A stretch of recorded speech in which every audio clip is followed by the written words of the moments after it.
In today's video, we are going to show you how to collaborate on Milanote so you can invite teams, work together in real time, and keep everyone on the same page. Let's begin.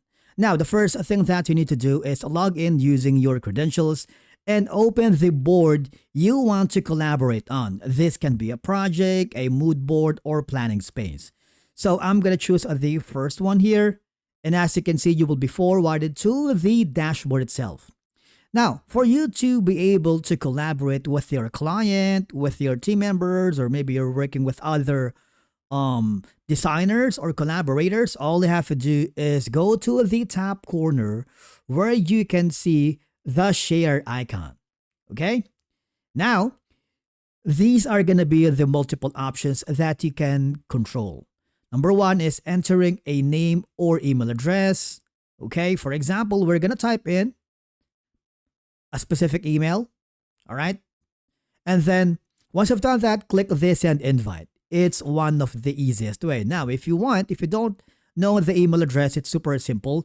You can invite editors with a link. All I have to do is copy this link right here and send it to a chat or a social media platform like Twitter, TikTok, maybe Instagram or Facebook. Okay? Now, doing so, you can also control the level of access.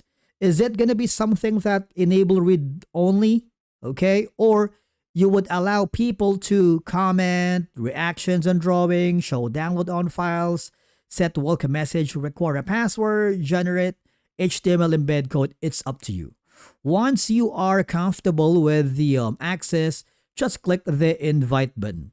It's super simple. What will happen is they will be able to access your board and your collaborators will be happy to see the changes happening live, making brainstorming and planning super smooth. And basically, that's it for today's video on how to collaborate on Milanote. Thank you so much for watching. We will see you again in the next video.